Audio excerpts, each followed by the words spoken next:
sont-ils envisagés si le dialogue n'est pas organisé les plus vite que possible ici en République démocratique du Congo? C'est une question qui mérite d'être posée. On en parle dans cette émission avec Daniel Kitenge.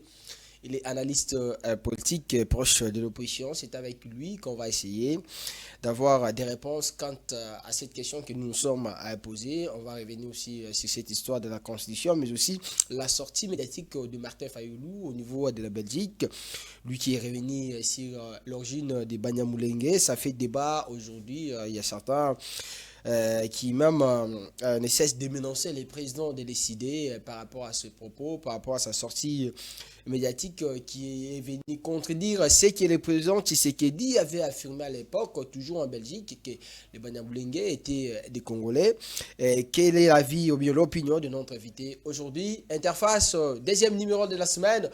Vous nous suivez de partout. Bonjour à toutes et à tous et bienvenue dans cette émission. Alors, Daniel Kitenge, bonjour, bienvenue. Bonjour Daniel, ça a toujours été un plaisir pour moi de me retrouver en face de vous pour analyser les questions importantes de notre pays, les questions prioritaires, si je peux l'appeler ainsi, qui touchent au vécu de la population. Donc je vous remercie et je profite pour saluer les compatriotes qui nous suivent à ce moment, ceux qui sont surtout à l'est, Bunagana, Kishishi, toute cette zone occupée par l'ennemi, les rebelles.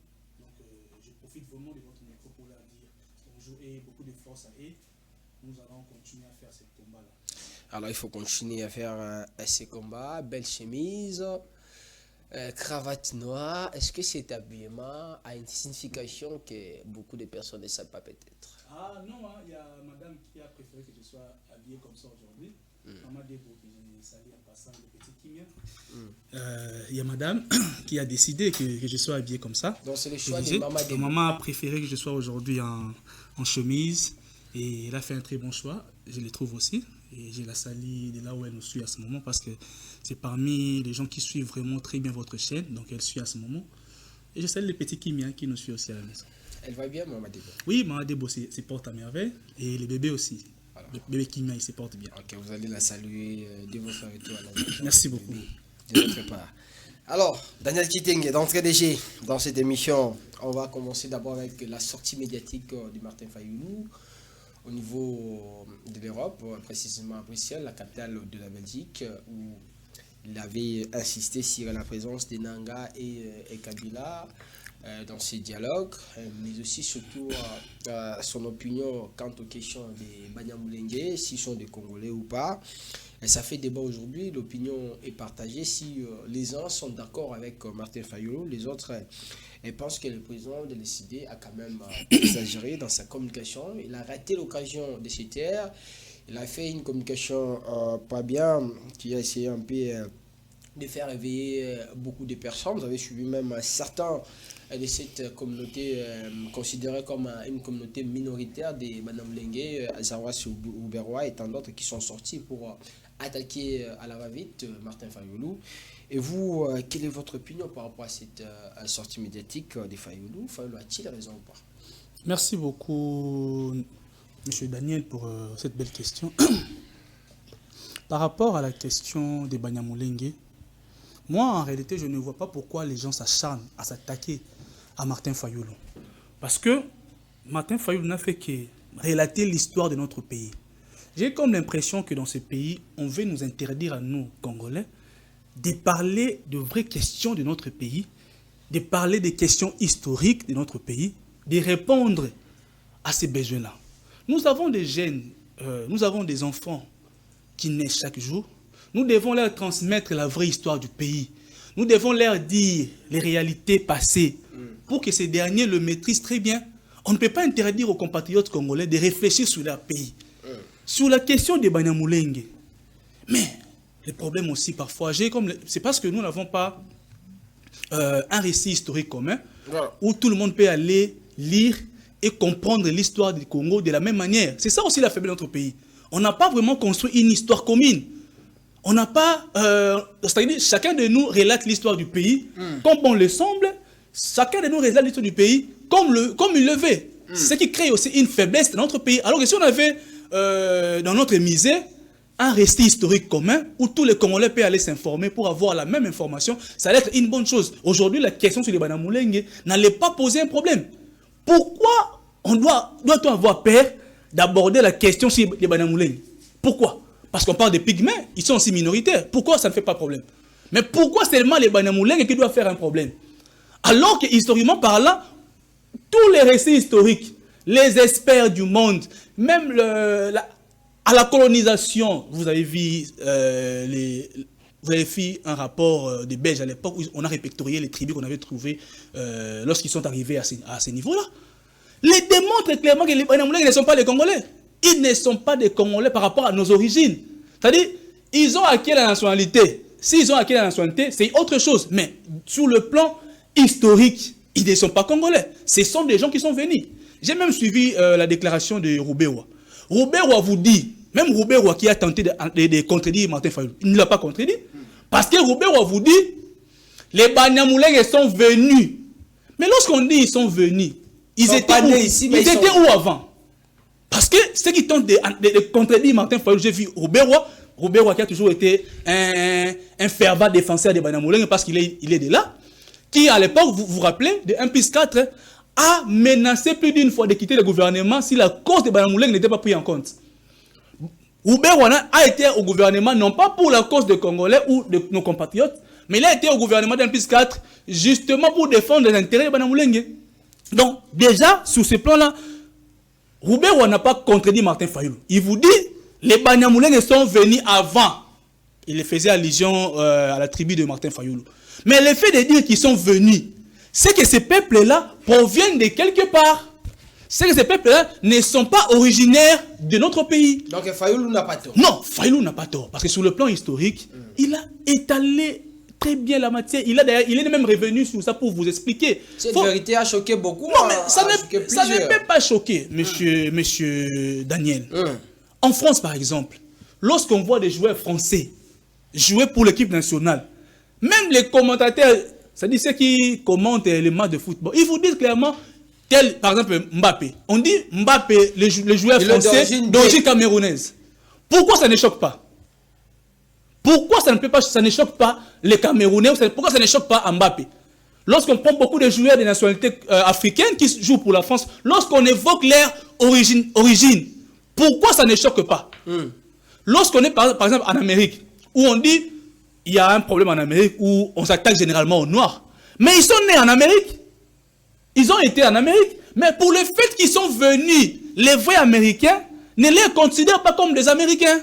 Pour eux, ce sont des venants.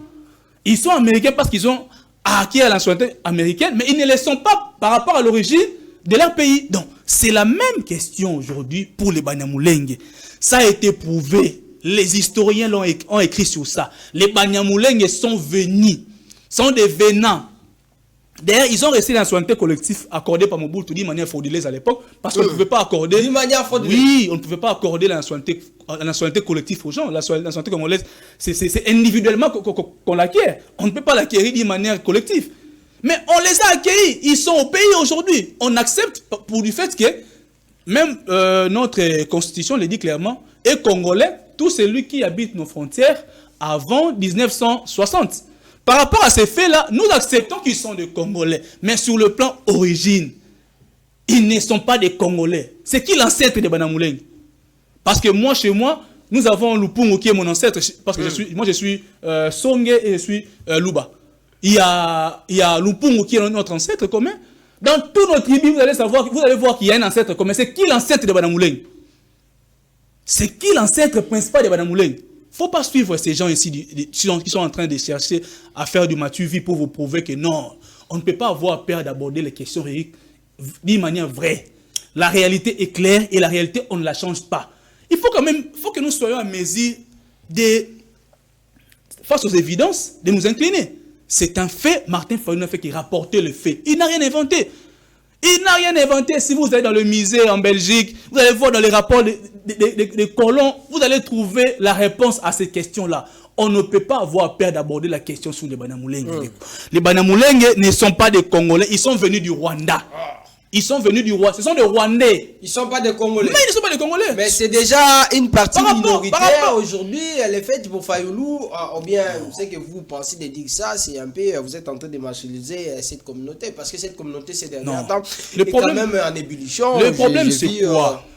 Le problème est que, aujourd'hui, il faut d'abord voir le comportement des Banyamulenge. Ça doit aussi vous interpeller. Et ça doit interpeller les Congolais qui nous suivent. Nous interpeller en quoi?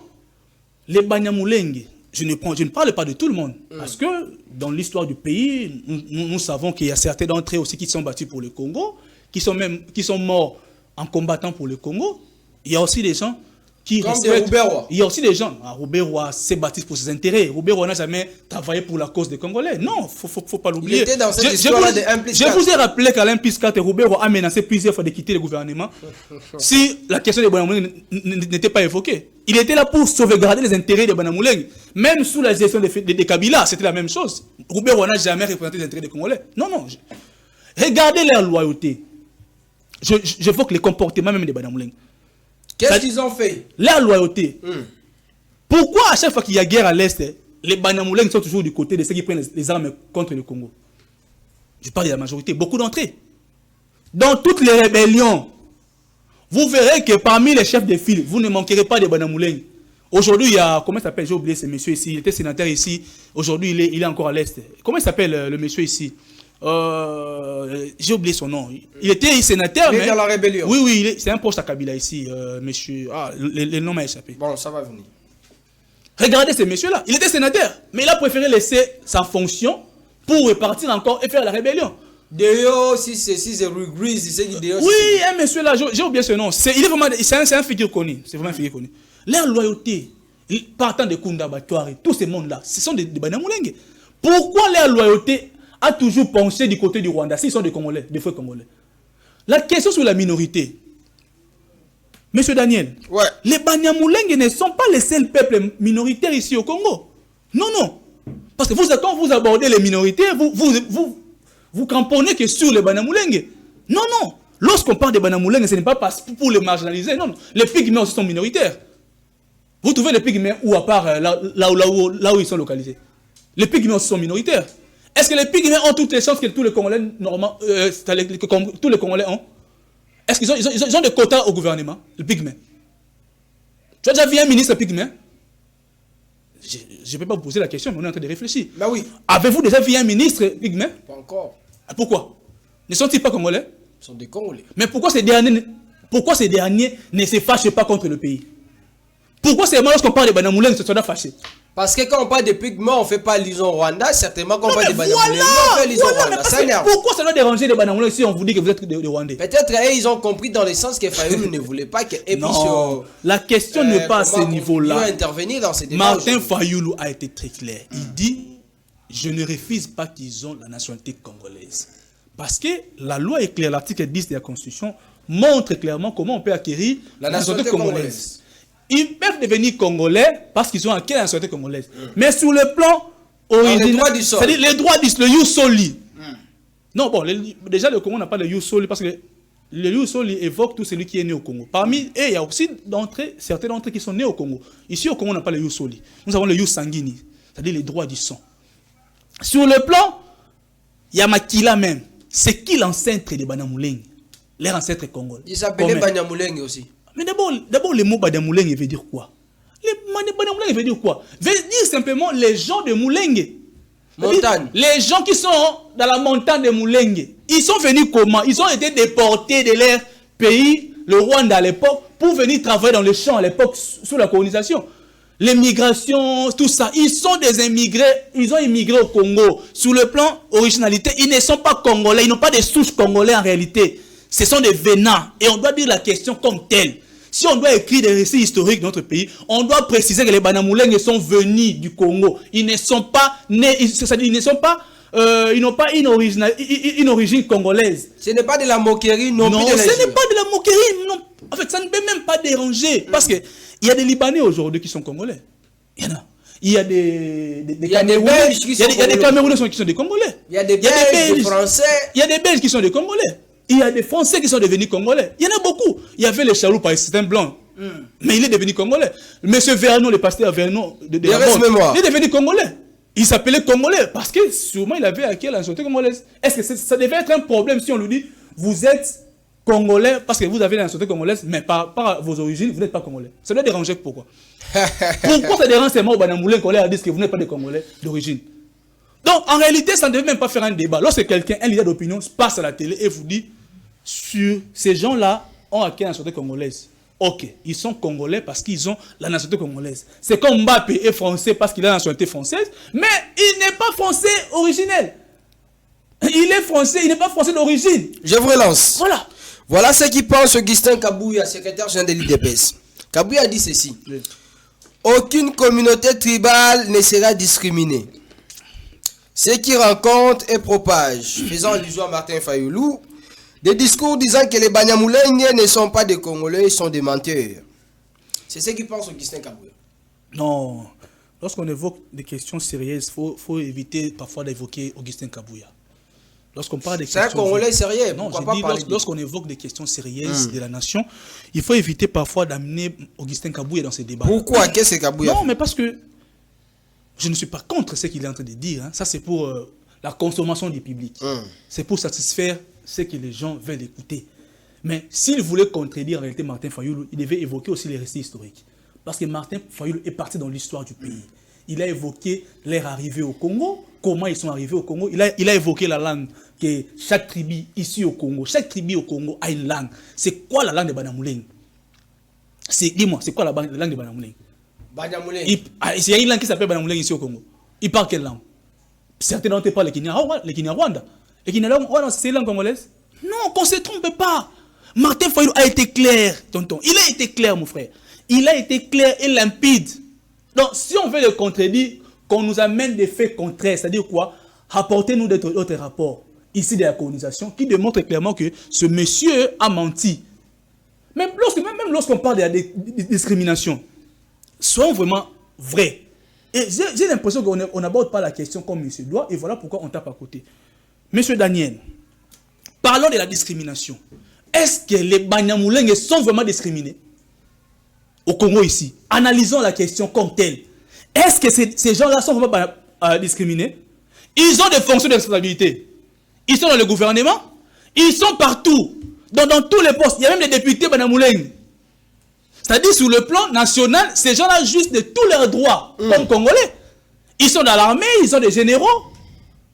Il y a des colonels Banyamulenge, il y a des capitaines Banyamulenge, il y a eu des ministres Banyamulenge dans ce pays, il y a des députés Banyamulenge, des sénateurs de Banyamulenge. Est-ce qu'ils sont discriminés, ces gens-là?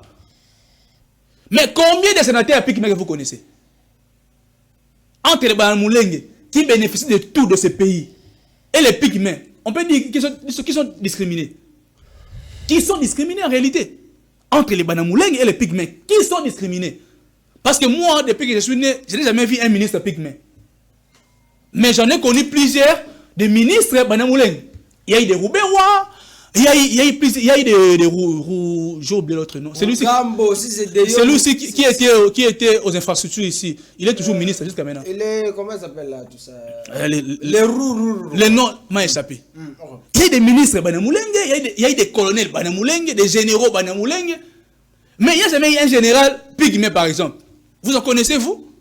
Entre les Banyamulenge et les Pygmées, qui sont vraiment discriminés ici au pays? Qui sont discriminés? Donc en réalité, on ne peut même pas parler de la discrimination. Ça, c'est un discours des Rwandais. Quand vous voyez quelqu'un dire que les Banyamulenge sont discriminés, évoquer la discrimination, c'est un Rwandais. Parce que les Rwandais tiennent ce discours pour continuer à faire du mal aux Congolais. C'est un discours des étrangers qui disent que non, voilà, les Banyamulenge sont discriminés là-bas au Congo. Voilà pourquoi nous nous battons pour sauvegarder leur cause. Nous nous battons pour les défendre et tout, parce qu'ils sont discriminés. Ces gens-là n'ont jamais été discriminés. Parler de leur origine ne veut pas dire une discrimination. Dire que tu n'es pas congolais d'origine ne veut pas dire que tu es discriminé. Non, non. Bien. Tu ne l'es pas. Avec des conditions un peu difficiles que nous sommes en train de passer cette émission, vous voyez comment nous sommes en train de transpirer parce que il n'y a pas de courant. Monsieur, comment elle s'appelle là? Teddy Luamba. On n'a pas voulu nous donner l'électricité. On utilise les groupes. Mais il faut faire avec. Il faut faire avec pour vous informer. On va prendre la deuxième thématique de cette émission. On va parler justement du dialogue, les scénarios qu'on peut envisager. Si ça arrivait que ces dialogues ne puissent pas se tenir le plus vite que possible, si ça arrivait que Kabila, Nanga et toutes ces personnes-là qui occupent la partie est de la République démocratique du Congo par forcing ne puissent pas participer au dialogue. Fayoulou en a évoqué au niveau de la Belgique, même s'il était injurié. On a vu même une communicatrice qui l'a injurié et qui l'a qualifié de bololé, beaucoup de choses. Mais quel scénario vous, Daniel Kitenge, pouvez-vous imaginer sur les dialogues? Parce que jusque-là, on appelle, il faut que les chefs de l'État puissent convoquer les dialogues par une ordonnance. Cette ordonnance n'est pas encore signée. Les jours avancent au moment où l'opposition compte marcher le 15 septembre prochain, le jour de la rentrée parlementaire, pour dénoncer beaucoup de choses. Les dialogues tardent. Merci beaucoup pour la question. Mais avant de répondre, laissez-moi. Vous avez évoqué Teddy Luamba ici.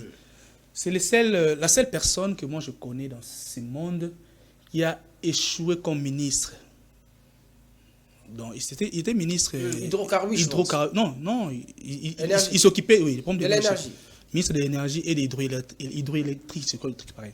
C'est la seule personne qui a échoué comme ministre qu'on a récompensé comme DG de la SNEL. Comme ministre, il avait beaucoup de marge de manœuvre pour trouver des solutions au problème de la SNEL. Teddy Luamba. Comme ministre, il avait la possibilité de trouver des réponses solides au problème de la SNEL. Mais il a échoué comme ministre et on l'a récompensé. Il est devenu DG de la SNEL. Et voilà les conséquences aujourd'hui. Nous travaillons avec le groupe. C'est ça le vécu des Congolais aujourd'hui. Surtout des Kinois. Le courant, c'est un problème énorme ici à Kinshasa. Surtout. Mais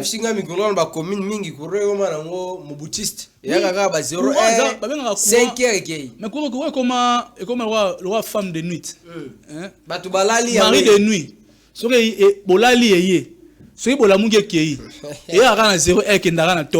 Mais c'est ça en fait notre vécu. Pourquoi? Parce qu'il a échoué comme ministre et après on les récompense, il est devenu DG de la SNEL. Voilà les conséquences de nommer les gens qui échouent. Alors, on parle du dialogue. Les dialogues. On parle de Martin Fayoulou. J'ai vu beaucoup de gens critiquer Martin Fayoulou. Parce que c'est de lui qu'il s'agit. Il a évoqué la présence de Nanga et de Kabila. Monsieur Daniel, moi, je vais enlever d'abord cette idée qu'on veut mettre dans la tête des Congolais. On veut faire passer les opposants comme des défenseurs des rebelles. On veut nous faire passer comme les défenseurs de Kabila, comme les défenseurs de Nanga. Alors que nous ne sommes pas les défenseurs de ces derniers. Personnellement, Daniel, je suis parmi ceux qui ont fait... C'est-à-dire, le jour que Goma tombe, moi, je fais une émission pour dénoncer les plans du Rwanda. Parce que j'évoquais ce qui s'est passé avec l'AFDEL, c'était le même schéma. C'est-à-dire amener des gens avec des Rwandais pour que ces derniers arrivent à Kinshasa et prennent les pouvoirs. Nous nous rappelons tous ceux qui ont vécu ici en RDC. Nous, par exemple, qui habitons les camps Tchatch, parce que moi je suis né au camp Tchatch. Voilà. Et je suis fils d'un policier et j'ai beaucoup de frères, des oncles qui sont dans l'armée congolaise. Je suis né au camp Tchatch. Nous qui habitons à l'époque, on habitait Mimosa, voilà, juste en dessous du camp. Savons tous ce que les Kadogo à l'époque faisaient souffrir ou faisaient subir à la population à ce temps-là. Il y avait des morts à répétition, il y avait des gens qui étaient rançonnés. On connaît un peu cette réalité-là. Et ma famille, d'ailleurs, a failli être victime. Parce que mon père étant en garde civile, les Kadogo de Kabila sont venus chez nous à la maison. C'est-à-dire, l'idée était de traquer nos papas, de les arrêter et de faire du sale dans notre maison. Et ce qui nous a sauvés à l'époque, c'est parce que notre maman, elle est swahiliphone. Voilà. Lorsque maman parlait swahili, c'est là que ces gens ont reconnu l'un des leurs dans notre maison et on a eu la vie sauve à cause de cette affaire-là. Donc, je suis parmi ceux-là qui ne peut jamais défendre une rébellion et qui ne sera jamais du côté du Rwanda. Parce que ma famille porte encore des cicatrices, vous comprenez, de cette affaire-là. Donc je ne peux jamais soutenir une rébellion. Mais nous sommes dans la réalité politique de notre pays. Nous sommes face à une évidence. Nous sommes face à une contrainte en même temps. C'est-à-dire quoi? L'évidence est que il y a eu 4 ans de guerre. Bunagana, vous savez qu'aujourd'hui, ces de Bunagana n'ont pas voté Félix en 2023. Vous le savez. Il y a eu élection sans Bunagana, sans Kishishi, sans un grand nombre de territoires qui étaient occupés entre les mains des rebelles. Ça, c'est une réalité. Nous avons des gens aujourd'hui, vous savez, plus de 4 ans, qui ne sont plus sous la gestion congolaise. C'est-à-dire quoi? Ils sont sous la gestion rebelle. Une gestion rebelle est caractérisée par les tueries, les tortures, les massacres à répétition. Ça, c'est un fait qu'aucune personne ne peut refuser. C'est-à-dire, ceux qui sont à Bunagana ont commencé à être torturés il y a 4 ans passés. Et jusqu'à aujourd'hui, ils sont toujours torturés. Et après, on prend Goma, on prend Bukavu, tout ce coin-là de notre pays qui est occupé par les ennemis. Monsieur Daniel, nous avons remarqué ici, dans notre pays, face à la question de guerre, ou face à la question sécuritaire, notre gouvernement n'a pas été à mesure de stopper l'hémorragie. Notre gouvernement n'a pas été à mesure de répondre d'une manière militaire aux attaques de la rébellion. Parce que les rebelles ont pris les armes. La réponse proportionnelle voudrait que le gouvernement congolais aussi attaque, je dirais contre-attaque, pour récupérer les terres occupées. Mais sur ces plans-là, le gouvernement n'a pas été à mesure de répondre efficacement à son devoir. Parce que parmi les devoirs d'un gouvernement ou le devoir du chef de l'État, c'est entre autres protéger l'intégrité territoriale. Monsieur Félix, qui est le commandant suprême, a failli à cette mission-là. La mission de sécuriser l'intégrité territoriale de notre pays. Mais comme nous avons échoué par rapport à cette mission-là, vous le savez très bien comme moi, que dans la manière de résoudre les conflits, il y a toujours deux manières. Il y a l'approche militaire, c'est-à-dire la guerre, et il y a l'approche des négociations. Dans les négociations, vous voyez les dialogues, tout ce que nous avons, les médiations, tout ça, c'est compris dans les négociations. Mais comme nous avons échoué dans la première approche, on n'a pas une armée capable de faire la guerre, on est obligé ou on est contraint de tomber dans la négociation. C'est-à-dire, nous devons dialoguer en interne. Maintenant, de vous et moi. Lorsqu'on veut dialoguer, comment dialoguer sans ceux qui ont pris les armes pour atterrir à la question? Parce qu'on veut incriminer Martin Fayulu à tort. On dit non, il est le défenseur des Rwandais. Il est le défenseur de Kabila. Mais il n'est pas le défenseur de Kabila. Non, il ne l'est pas. Il n'est pas le défenseur de Nanga. Il ne l'est pas. Il veut juste être réaliste pour résoudre les questions sécuritaires dans un dialogue. Il faut se mettre autour d'une table avec ceux qui ont pris les armes pour négocier avec eux.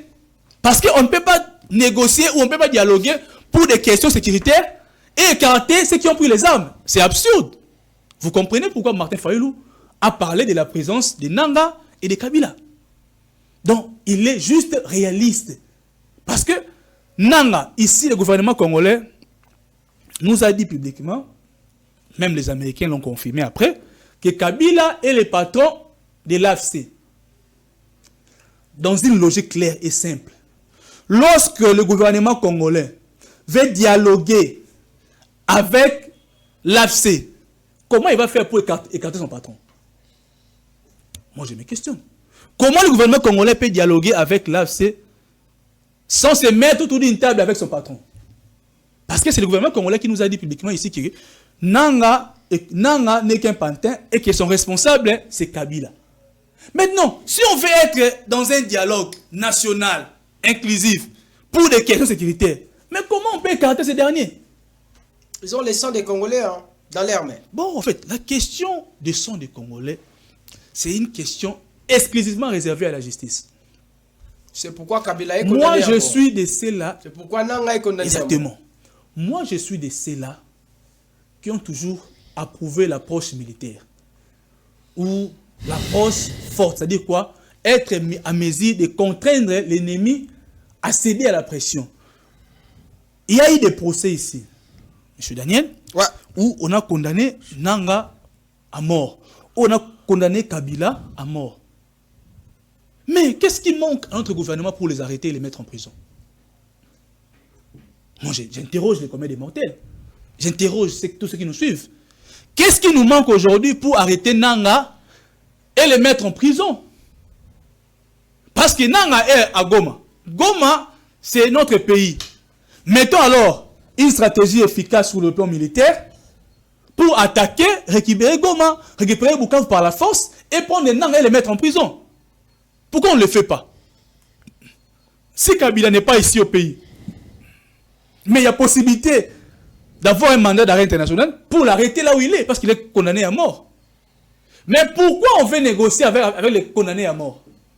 Mais c'est parce qu'on n'est pas en mesure de les traquer sur le plan militaire. Si on était en mesure de répondre militairement à cette question-là, pourquoi parlera-nous de dialogue aujourd'hui?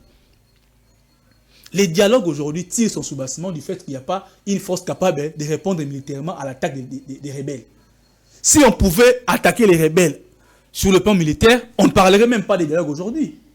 Donc il ne faut pas incriminer les gens à tort, dire non, voilà, tel est pour les rebelles, tel est là pour soutenir les rebelles. Non, non, personne ne soutient les rebelles. Personne ne défend les rebelles. Ceux qui ont pris les armes, leur place, c'est à la prison, leur place, c'est à la mort, comme on a tué Willingom à l'époque. Leur place, c'est ça. Mais pour arriver à tuer ces derniers, il faut être fort. Mais nous, aujourd'hui, nous ne les sommes même pas. Nous avons un procès aujourd'hui où on juge des généraux, on juge des officiers supérieurs de l'armée parce qu'ils ont fui la guerre. Parce qu'ils sont complicés avec l'ennemi. Nous avons une armée comme ça. On ne peut pas faire la guerre. Maintenant, comment on va atterrir? Donc, les réalismes nous poussent à comprendre que pour régler des questions sécuritaires autour d'une table, c'est impératif que ceux qui ont pris les armes soient là. À défaut de ne pas les attaquer sur le plan militaire, nous sommes contraints de dialoguer avec eux. Et comme la contrainte nous oblige, comme la contrainte est là, mais cette même contrainte-là qui va encore nous pousser à être autour d'une table avec ceux qui ont pris les armes. Notamment Kabila et Nanga, comme vous l'avez dit ici à Kinshasa. Voilà, c'est une réponse très claire. Donc Fayulu a été réaliste. Il n'a pas défendu Kabila, il n'a pas défendu Nanga. Non, il a juste été réaliste. J'insiste, M. Daniel, à défaut de ne pas traquer Nanga militairement, de ne pas traquer AFC militairement, de ne pas traquer toutes ces forces militairement, que nous sommes contraints. J'évoque la contrainte. C'est-à-dire quoi? L'armée n'est pas à mesure d'attaquer, l'armée n'est pas à mesure de faire la guerre correctement comme il se doit, et le gouvernement est obligé ou il est contraint de négocier. Et comme le gouvernement est contraint de négocier, mais on ne peut pas négocier avec les rebelles sans parler avec leurs patrons. Nanga représente l'AFC comme le gouvernement congolais l'a dit. D'ailleurs, pas le gouvernement congolais, il est là-bas, il est le responsable, il est même le coordonnateur. Si on veut négocier avec l'AFC, c'est qui l'interlocuteur direct de l'AFC? Nanga. Si on veut négocier avec l'AFC par rapport à ce que le gouvernement congolais a attaqué, a dit sur Kabila, c'est qui l'interlocuteur direct? Vous avez la réponse. Donc, étant que responsable de l'AFC, si le gouvernement congolais veut négocier avec l'AFC, nous serons obligés de négocier avec les responsables. Parce qu'on ne peut pas dire à l'AFC, bon, vous venez, on négocie, mais vos responsables ne seront pas sur la table. Et ils vont laisser la guerre. Mais puisque ces dialogues tardent, puisque l'ordonnance du président convoqua ces dialogues tardent, si ces dialogues prenaient beaucoup de temps pour être organisés, quel scénario imaginez-vous? Qu'est-ce qui pourrait arriver? Et si le pouvoir en place, le régime en place a insisté que ces dialogues soient organisés sans Nanga, sans Kabila, quelles conséquences pouvez-vous imaginer qui pourraient arriver après ces décisions? Bon, je vais vous mettre très clair. Nous attendons tous à ce que les dialogues soient organisés le plus vite que possible. Au nom de la paix. L'enjeu, c'est quoi? L'enjeu est plus grand que nous. L'enjeu est plus fort que nous. L'enjeu est très important. L'enjeu, c'est la paix. L'enjeu, c'est quoi? C'est la vie de nos compatriotes. Si nous aimons nos compatriotes, comme on a tardé plus de 4 ans pour récupérer Bunagana sur le plan militaire, organisons un dialogue rapidement. Parce que nos compatriotes méritent aussi de vivre tranquillement. Parce que ceux qui sont à Goma, Bukavu, méritent aussi d'évacuer tranquillement à leurs occupations. Récemment, j'ai suivi, je ne sais pas si c'est vrai, mais j'ai suivi dans les réseaux, il y a eu un communiqué où on a restreint la liberté de la presse, même au niveau de Goma et Bukavu. On a interdit aux médias de diffuser les histoires de Kinshasa, qui doivent suivre ceux qui communiquent. Vous comprenez? Vous pensez que ceux qui font leur travail ces journalistes-là sont contents de faire le travail dans ces circonstances-là? Non. C'est parce que l'enjeu est majeur, l'enjeu est de taille. C'est-à-dire, la survie de nos compatriotes, il est important aujourd'hui que le pouvoir ou le président Félix Tshisekedi fasse preuve d'un sursaut. Il doit se surpasser, comprendre que l'enjeu est de taille. Comme il est le garant de la nation, un garant de la nation doit protéger sa population. Parce qu'il a le devoir, il a reçu mandat de protéger nos compatriotes. Il doit agir en tenant compte de cet aspect-là. C'est-à-dire la protection de nos compatriotes. Aujourd'hui, nous avons... ils ont construit les génocostes ici à Kinshasa. Ouais. Lorsque les gens s'y rendent, personne ne part là-bas avec la joie, hein, dans ses yeux. Hein. Tout le monde qui va pour visiter plaire. Hein. Pourquoi ils plairent? C'est parce qu'ils voient des noms. D'autres sont des noms familiers. D'autres sont des compatriotes qu'on connaît, qui ont perdu leur vie à cause de la guerre, qui ont succombé à cause de l'arme de l'ennemi. Comme on ne veut plus avoir d'autres cimetières, si on veut mettre fin, vraiment, vous le savez que moi je suis de ceux-là qui ont toujours dit que le dialogue n'a jamais résolu les questions sécuritaires d'une manière efficace. Ouais. Ça a toujours été une solution temporaire. Voilà pourquoi, comme l'enjeu est de taille, c'est important aujourd'hui que le gouvernement congolais se surpasse et convoque le dialogue le plus rapidement possible. Mais au cas où le gouvernement ne convoque pas le dialogue rapidement, on ne sait pas ce que demain peut nous réserver, on ne sait pas prédire l'avenir, mais si je dois analyser tant qu'un politique, je dirais, c'est que le gouvernement congolais accepte que les Congolais continuent de mourir. Parce que ceux qui sont à l'Est n'ont donné aucune garantie qu'ils vont quitter l'Est du pays. Si on veut que ces derniers ne continuent plus à mourir, trouvons des solutions rapidement. Trouvons des solutions rapidement, parce que c'est important aujourd'hui pour notre pays que la guerre s'arrête. Que la guerre s'arrête. Donc celui qui a la clé aujourd'hui de mettre fin à la guerre s'appelle Félix Antoine Tshisekedi. C'est lui qui a cette charge-là. Parce que c'est lui qui est aux commandes de l'armée congolaise et c'est lui qui est aux commandes de notre pays. Comme président de la République, il peut convoquer les dialogues et négocier. Après, il n'y aura plus de problème. Et comme commandant suprême, il peut mettre en place des stratégies militaires efficaces pour attaquer et récupérer Goma sur le plan militaire. Donc, c'est lui qui a les commandes. Moi, je lui demande à lui de faire face des sursauts. Donc, par rapport aux réalités ou aux conséquences futures, la grande conséquence est que si aujourd'hui la guerre ne s'arrête pas, les compatriotes continueront de mourir. Et nous ne voulons pas ça. Nous ne voulons pas que ça continue. Donc, c'est important aujourd'hui que lui prenne l'initiative de prendre l'ordonnance présidentielle pour convoquer les dialogues rapidement. Parce que l'enjeu est de taille, l'enjeu c'est la vie des Congolais. C'est important. C'est important. On termine l'émission avec les gouvernements souminois. Vous le savez, ça fait une année et quelques mois depuis que ce gouvernement souminois a été nommé avec ses ministres. Mais aujourd'hui, il y a beaucoup de questions qui méritent d'être posées en termes de bilan, en termes de leur manière de travailler, en termes de performance de chaque ministre. D'abord, dans les 5 minutes qui nous restent, vous, quelle analyse pouvez-vous faire aujourd'hui de ce gouvernement, surtout du bilan de Mme Judith et tous ces ministres, de leur façon de travailler, en ce qui concerne les vécus surtout du peuple congolais? Les gouvernements souminois. Il faut toujours préciser gouvernement souminois D. Oui. Parce que Mme Souminois, et je crois, si ma mémoire est bonne, elle a déjà presque 4 ans. 4 ans à la tête du gouvernement congolais. Il y a 4 ans, il y a eu beaucoup de ratés. À 4 ans, il y a eu la guerre. À 4 ans, Goma est tombé. À 4 ans, Bukavu est tombé. À 4 ans, le train de vie des Congolais s'est encore empiré. Les Congolais vivent une misère énorme. Les dollars n'ont pas été stabilisés convenablement parce qu'on veut prétendre, dire qu'il y a eu baisse du taux de dollar parce que c'est devenu en 23, alors que c'était déjà, à leur arrivée, c'était moins de 23. Il y a beaucoup de ratés. Les gouvernements souminois ont beaucoup de ministres qui ne méritent pas d'être ministres. Comme à l'instar de cette fille ici, la jeune fille, Grace Coutinho. Jeune fille. Oui, la jeune fille, Grace Coutinho. Ministre. Mais c'est une jeune fille. Non, faut pas attribuer à tort. Hein? Faut pas appeler les gens excellence à tort. Non, non. Elle est excellente. Une personne comme Grace Coutinho, la jeune fille, c'est Grace Coutinho, ne mérite pas d'être appelée excellence. Elle ne le mérite pas. Elle mérite d'être appelée qui? Grace Coutinho, c'est... Oui, Grace Coutinho. Grace Coutinho, pasteur de l'église de son père.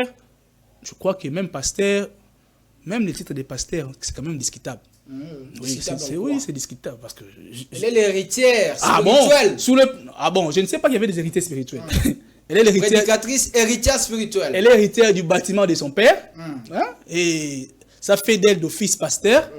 Et je ne pense pas que même les anciens de l'église, si on devait vraiment tabler, comme dans d'autres églises, pour choisir un numéro 1, on choisirait Grace Coutinho. Elle a fait quoi? Elle a quand même des initiatives louables. Oui, j'ai levé. Elle se dit, c'est pas... Elle organise beaucoup de choses pour la jeunesse congolaise. Elle est sur le terrain quand même. Vous êtes journaliste. C'est pas une bureaucrate. Vous êtes journaliste.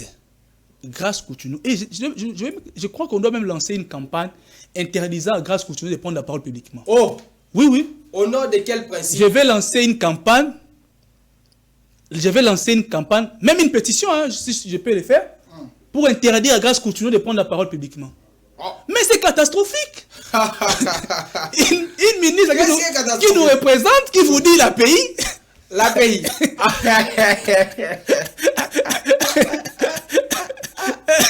La pays. Qui vous dit la pays, la sacrifice. Mais on a compris que c'est pays, non? On a compris que c'est sacrifice. Vous comprenez? Et pourtant, elle s'est vantée d'avoir étudié en France. Elle a eu des grandes distinctions. Paris chrétien. Mais c'est elle qui dit la pays. La pays. Grace Coutinho, la pays. C'est Madame la pays. C'est comme ça que moi je l'appellerai aujourd'hui. Madame la pays. Madame la pays. Grace Coutinho, Madame la pays. Je vous salue. Excellence. La pays. Oui. Madame Coutinho, la pays. Grâce la pays. Papa. Oui. Je peux botaner en France. Tant sur l'académie, vous avez changer par peut-être. Ils ont évité que Ezara la pays. Au moins qu'elle s'est distinguée par une incompétence notoire. D'abord, on vous donne des préservatifs. Et après, elle vient encore vous dire la pays. Donc, à chaque fois que cette dame-là prend parole publiquement, c'est catastrophique. Il faut fermer des oreilles. Il faut enlever les enfants de la télé. Il faut vraiment enlever les enfants. Donc, quand Grace Coutinho prend, je demande aux parents responsables, lorsque vous voyez Grace Coutinho à la télé prendre parole, enlevez vos enfants vite. Parce qu'elle va détruire les savoirs de vos enfants. Et mon fils Jordi disait hier, oh non, toi Daniel, la pays, donc on doit protéger la pays. Oh, on doit protéger la pays. J'ai dit Jordi, mais non, c'est pas. Non, mais j'ai suivi la ministre qui disait qu'on doit protéger la pays. La pays. Oh. Ce n'est pas possible, Madame la ministre. Madame la ministre. Dommage. Donc, c'est-à-dire que depuis qu'elle est ministre, il n'y a eu aucune initiative louable. Aucune initiative. Une seule. Il n'y en a pas eu. Oui, je l'ai vu. Oui, je l'ai vu. Bon, oui, je l'ai vu a été assimilé à cette campagne de Bon François. Oui, vous avez vu. Ils sont vêtus en rouge. C'est lui qui veut changer la Constitution. Alors, oui, Bon François. Tout ce qu'elle pense à nous fournir, c'est oui, je l'ai vu. C'est comme si les compatriotes, les jeunes, l'ont mandaté pour aller plaider pour construire la Constitution. Est-ce que d'abord, elle connaît la Constitution? Elle connaît l'article qui parle de la jeunesse. Lorsqu'on parle de l'emploi des jeunes, dans ces textes-là, il y en a. Elle ne sait pas ça. Est-ce que d'abord, Grace Coutinho connaît ses prérogatives comme ministre? Je ne pense même pas qu'elle les connaît. Donc, vous voyez, quelqu'un qui vient avec beaucoup d'orgueil. Lorsqu'on aime son pays, on la protège. On la protège. Donc, elle pense qu'elle est dans son église où on dira, même si elle dit la pays, on dira Amen, passe, avance. Elle a dit quoi? Lorsqu'on aime son pays, on la protège. On la protège. Même mon fils ne dira pas ça. Et c'est honteux. Et c'est elle qui nous représente. Donc, en réalité, Grace Coutinho transmet un message à l'international que les jeunes Congolais sont des bourriques. Parce que si la personne qui nous représente peut dire la pays, que dire? Donc, si notre représentante peut dire la pays, c'est catastrophique. C'est catastrophique. Donc, on ne peut pas concevoir que la ministre dise de telles choses. Donc, pour dire qu'il y a beaucoup de gens dans le gouvernement soumis qui ne méritent même pas d'être ministre. Qui connaît les ministres des pêches et de l'élevage? Qui les connaît? Lui-même, le ministre, il se connaît. Qui les connaît? Prenez votre micro ici, passez en cours de route, allez-y interroger les gens si on connaît les ministres des pêches. Alors que le président est allé vers Kinkoé. Il a même dit qu'il a trouvé la clé. Mais si c'est un ministre, c'est une fille ou c'est un garçon? Je ne sais même pas. Donc on ne connaît même pas qui est ministre de la pêche et de l'élevage. Ministre de l'agriculture, c'est qui? Moïno, comment il s'appelle? Moïno Monzangi. Ça, c'est une fonction de récompense. Il a été à l'issue, il a échoué catégoriquement. Il nous a amené ce système LMD.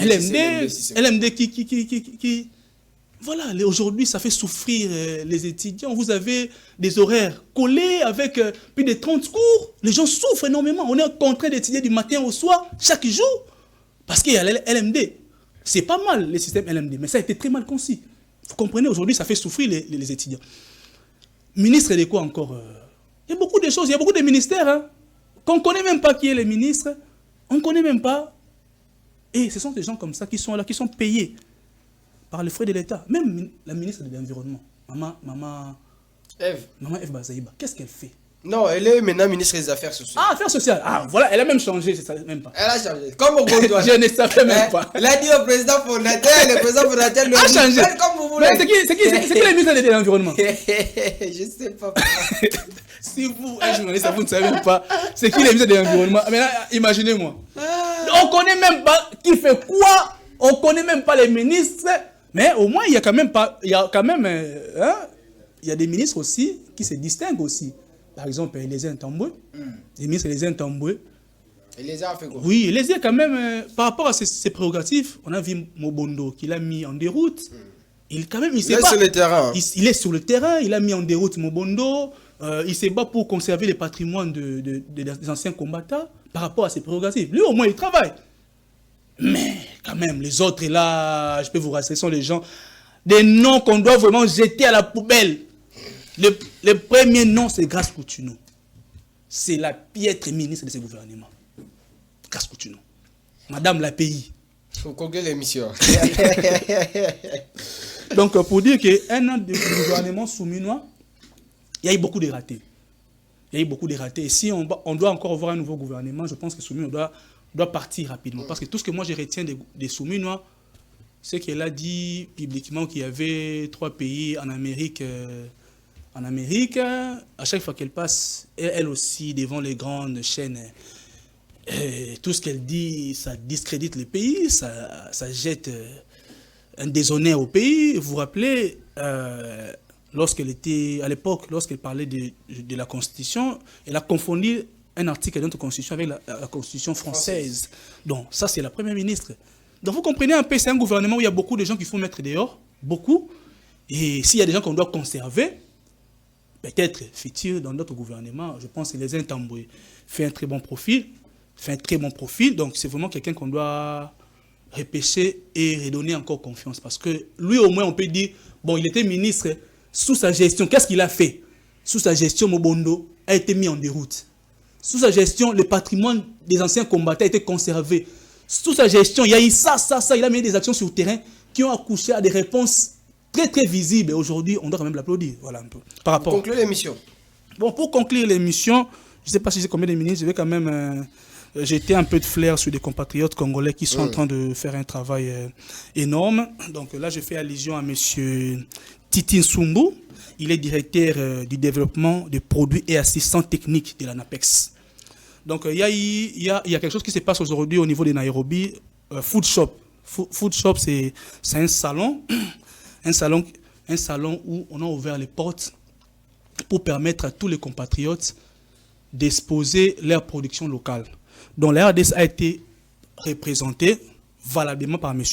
Titi Nsumbu, qui a représenté notre pays valablement. Il a d'ailleurs donné un discours qui a mis tout le monde d'accord, un discours où il a plaidé sur le commerce intra-africain, c'est-à-dire un renforcement du commerce intra-africain, renforcement du commerce entre les Africains. C'était très très bien.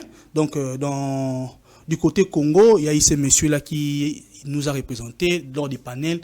Il a tenu un discours très bien. Il a même insisté sur une nécessité des réformes politiques courageuses, notamment l'alignement des normes locales sur les standards du marché commun africain. C'est-à-dire nous devons aligner, nous devons mettre des politiques cohérente, des politiques efficaces pour que ce que nous produisons ici au Congo soit aussi mis en valeur sur l'espace international. Donc, il est directeur au développement au niveau de l'ANAPEX.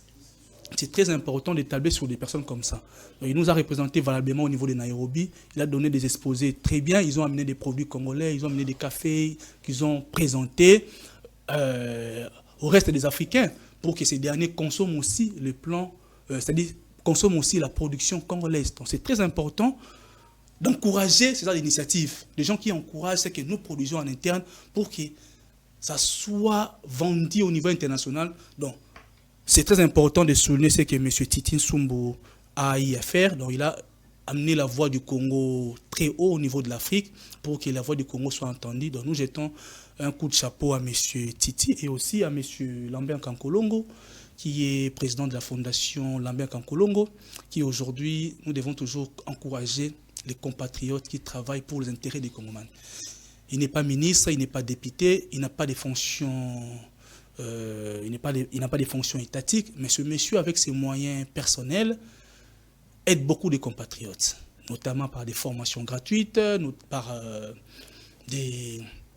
beaucoup des ouvertures, beaucoup des opportunités que ce monsieur-là met en place pour que les compatriotes les plus démunis, c'est-à-dire les gens rejetés de la société, retrouvent de la valeur. Donc, des gens comme M. Lambert Kankolongo sont des gens qu'on doit vraiment encourager, des gens qu'on doit vraiment porter haut pour que les décideurs du pays leur confient des fonctions étatiques dans les jours à venir. Parce qu'on ne peut pas comprendre qu'une personne qui a ses propres moyens aide les compatriotes. Maintenant, imagine maintenant cette personne-là a des moyens de l'État. Qu'est-ce qu'il va faire pour les compatriotes congolais? Et aussi, M. Steve Mbikaï, j'avais parlé récemment de lui ici dans votre plateau. Il a été ministre sous le gouvernement Tchibala, oui, ministre de l'ESU. Sous sa gestion, il a fait un travail remarquable. Vous, d'ailleurs, vous êtes témoin. Vous m'avez d'ailleurs ajouté une information que j'ignorais. Il est patron de l'école Les Cartésiens, une école qui n'a rien envié aux autres écoles au niveau international. Si une personne comme ça peut mettre un projet comme ça au Congo, une école dans les normes internationales, c'est une personne qu'on doit quand même encourager beaucoup. Donc il y a un parti politique qui est dirigé par des jeunes, il y a M. Bonté Sadiki qui est là, il y a beaucoup de compatriotes qui bénéficient de son expertise. C'est un monsieur vraiment intelligent, assidu, et je pense que la République a encore besoin de cette intelligence pour demain leur confier des responsabilités pour que ces derniers fassent un travail remarquable. Donc merci beaucoup à vous de m'avoir invité. Merci. Et je salue tous les compatriotes, encore une fois de plus. Donc continue à insister. Et je lance un message au gouvernement de Félix Tshisekedi. Je pense qu'il est temps de faire preuve de sursaut. De sursaut, pourquoi? Parce que c'est important de faire preuve de sursaut, parce que l'avenir du Congo est entre vos mains. Vous êtes le chef de bateau. Vous êtes les responsables. Vous avez la possibilité de finir cette guerre rapidement, parce que déjà les champs de dialogue, ça a été déjà balisé. Appelons au dialogue rapidement pour que nous puissions négocier ou discuter autour d'une table pour atterrir. Et rapidement, il y a Merlin Vouvou qui a été arrêté, donc je ne peux pas finir l'émission sans parler de Merlin Vouvou, le coordinateur du mouvement MSR. Donc il a été arrêté. Beaucoup de courage à lui. Beaucoup de courage à lui. Nous espérons que la situation va se décanter rapidement. Parce que c'est un compatriote qui se bat pour l'intérêt des Congolais. Donc, les jeunes du mouvement, battez-vous pour obtenir aussi la liberté de votre leader. Parce que lui, il se bat pour les compatriotes. Moi, je les conçois toujours mal, que nous battons pour ces compatriotes. Mais lorsque nous sommes dans les pétrins, apparemment, ces gens-là veulent toujours être derrière notre dos. Alors qu'en réalité, on devait tous être sur la même ligne pour combattre, pour nous battre pour le pays. Et ils sont derrière nous, non. Continuez à vous battre, nous sommes derrière vous. Mais lorsque on est arrêté, on regarde comme ça, il n'y a personne. Mais ça veut dire quoi? On se bat pour vous. Lorsque nous aussi, on est dans la merde, on est dans les pétrins, battez-vous aussi pour nous. Faites manifester pour nous. Réclamez notre libération parce que nous prenons des risques pour vous. C'est important que vous soyez aussi là pour nous renforcer, pour nous fortifier, pour que nous ayons aussi un retour lorsqu'on est aussi dans les difficultés. Donc, courage à Merlin Vouvou et courage à tous les révolutionnaires de son mouvement. Merci beaucoup, Dan, pour l'invitation. Alors, cette émission est terminée. Ah, Tolobia, Tofingi Moutou. Te, Tsofengi mon Ah, c'est Totongi Moutou. Le pays. Ah, Tofingi te, Totongi te, mais Tolobikak. Pays. C'est la responsabilité des intellectuels de dire la vérité et de dévoiler les mensonges. En passant, mes salutations renouvelées à monsieur le bourgmestre adjoint de la commune de Limete, monsieur Isaac Mukendi Tichimbi, pour son leadership dans cette commune où vous suivez ses activités, ce qu'il est en train de faire. Récemment, même un tournoi de football a été organisé de ses côtés. Je pense que prochainement, on va y revenir pour vous donner tous les détails de ce que ces jeunes est en train de faire dans cette commune de Limete. Mais aussi, je salue Madame Gloria Toluka, ancienne directrice générale de OEBK. Vous la connaissez bien quand elle a été nommée par le ministre Chéribin Okende à l'époque d'Erez Mémoire.